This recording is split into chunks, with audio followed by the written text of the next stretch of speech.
preguntarse si el tendero, el carnicero, el taxista, el ama de casa saben más de economía que los gobiernos.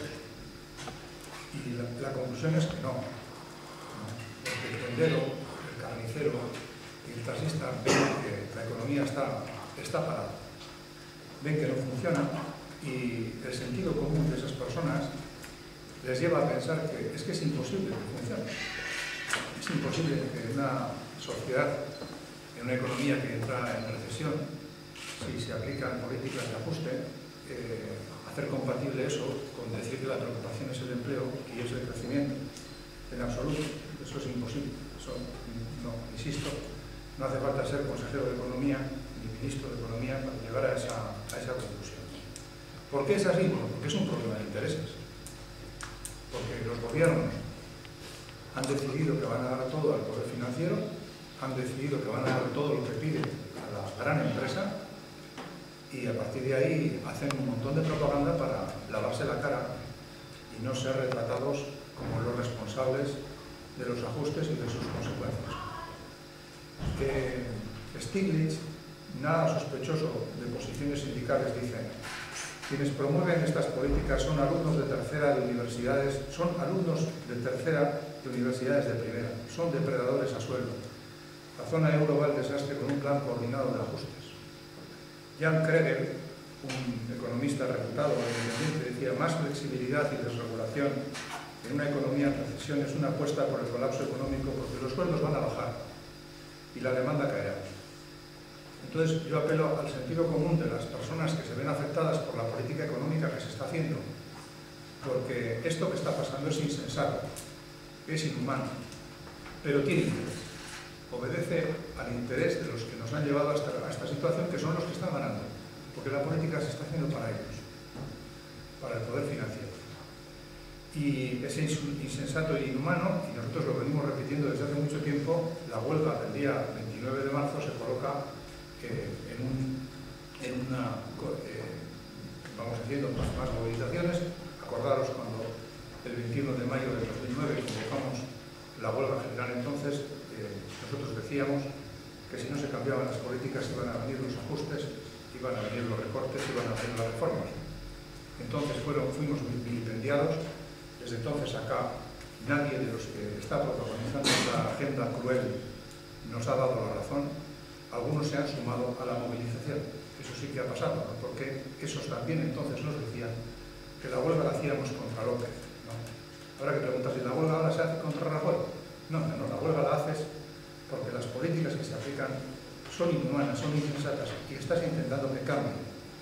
Y has llegado a la conclusión de que en esta fase la única posibilidad que tenemos los que defendemos políticas de solidaridad es convencer a la gente, convencer a la clase trabajadora que hay que salir a la calle y que hay que intentar frenar esta deriva tan cruel que se protagoniza. Bueno, en breve vamos a tener otra muy mala noticia, porque el día 30 de marzo Rajoy va a presentar las líneas generales de los presupuestos, así ha dicho, y algunas cosas más. Como estamos en una fase en donde las decisiones, hasta que no se publican, no te enteras, pues aquí no hay ningún nivel de participación, se ningunean los parlamentos y no pasa nada. Hay debates absolutamente banales porque no tienes elementos de juicio para poder criticar, pero el que ha hecho esta reforma laboral, la que se ha publicado, nosotros nos vamos a decir en qué claves nos movemos. El que ha hecho esta reforma laboral y de negociación colectiva, que ha ido mucho más allá de donde algunos esperaban, porque les ha sorprendido a muchos, a nosotros no. No nos ha sorprendido en nada la reforma. Pensamos que para cuadrar 35.000 millones de recorte hay que hacer una gran avería. Y la van a hacer. La van a hacer. Nosotros tenemos que decir, en esa lucha por espacios electorales en donde el PSOE quiere levantar cabeza y el PP dice no sé qué y tal. No. Zapatero acordó con la Comisión Europea que el déficit para este año iba a ser el 4,4.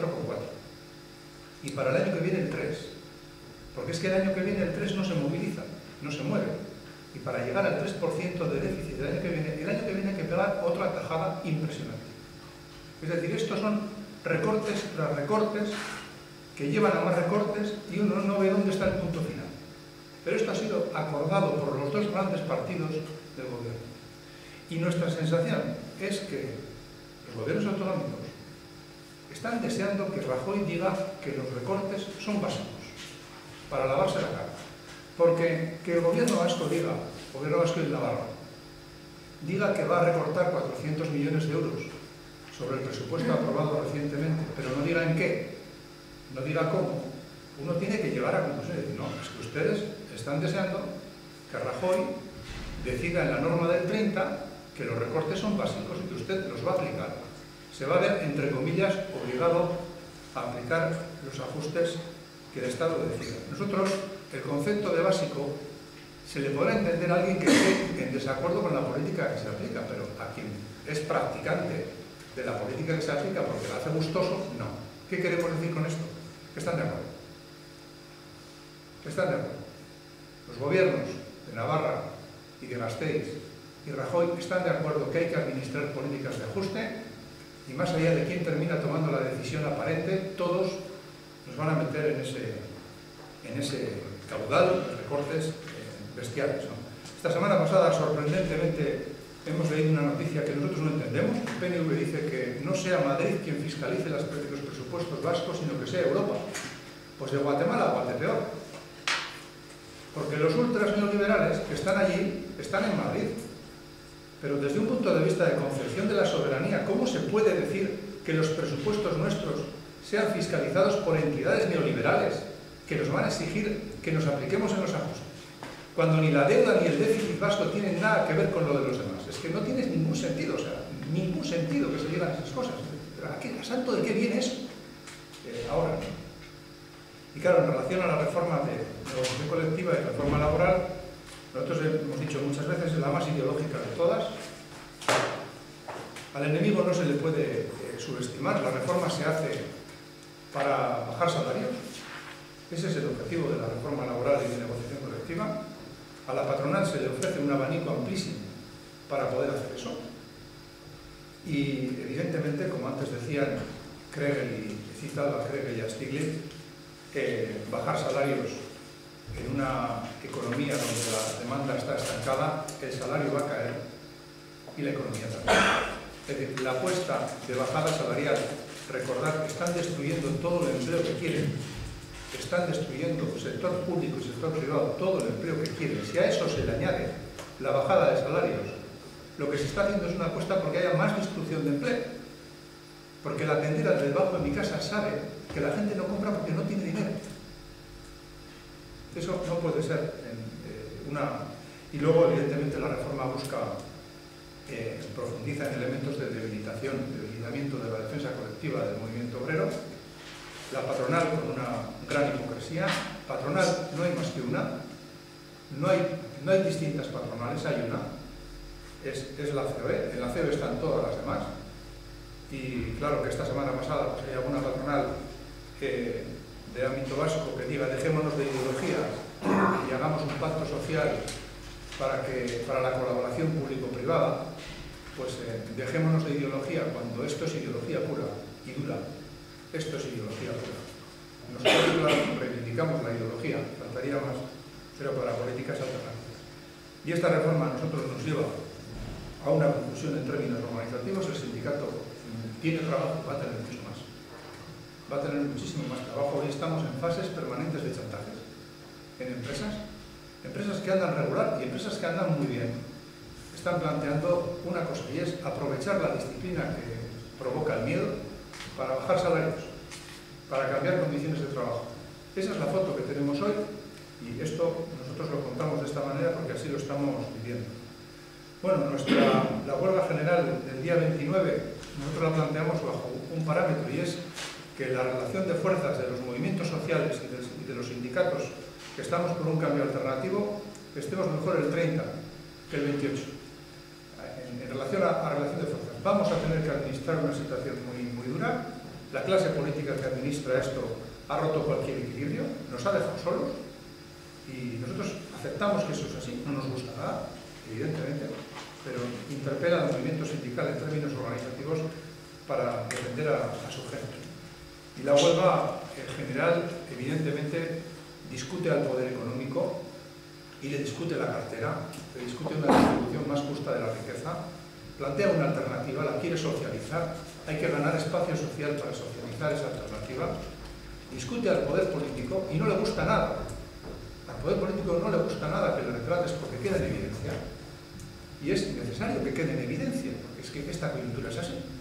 Solo faltaría que les aplaudiéramos, que dijéramos que López lo hace bien, o que los diputados generales lo hacen bien, o que Rajoy lo hace bien. No, señor. Y nosotros hemos concluido hace mucho tiempo que a una fase de políticas unilaterales como las que estamos sufriendo no se le puede llamar diálogo social. El diálogo social es un teatro y hoy no da ni tan siquiera para hacer teatro. No da ni tan siquiera la coyuntura actual para hacer teatro. Y el movimiento sindical, con su gente, organizando a su gente, tiene que apelar a lo mejor de su historia y en esta foto toca luchar. Eso es lo que nos toca a nosotros, luchar para intentar cambiar las cosas desde la calle como una expresión democrática, llenar las calles, llamarle a la gente. Hay una frase que se repite mucho en algunos medios de comunicación y la huelga es útil, es la huelga útil, la huelga es como respirar. Quien cree en lo que estamos trabajando y es consciente de que tiene que socializarlo y que tiene que remover la balsa de aceite en la que quieren gestionar estas cosas, está obligado a plantear movilizaciones duras y contundentes. La huelga general es un instrumento, la calle es un instrumento democrático y nosotros eso, al tendero, al taxista, al carnicero, al ama de casa, al jubilado, al que tiene empleo, al que no lo tiene, a toda esa gente que está sufriendo estas políticas completamente innecesarias, le decimos que salga con nosotros a la calle, que se manifieste y que diga basta, que pongamos en un aprieto a la clase política que está planteando estas cosas, que les pongamos en un durísimo aprieto para que no sigan adelante, porque cuando he resaltado lo que tienen preparado para el 30, he dicho que el 30 tienen preparado eso, pero también he dicho que en el 2013 tienen preparado otro tanto. Esto no tiene ningún sentido y con esto hay que acabar. Y solamente se acaba si las calles se llenan. Bueno, para ir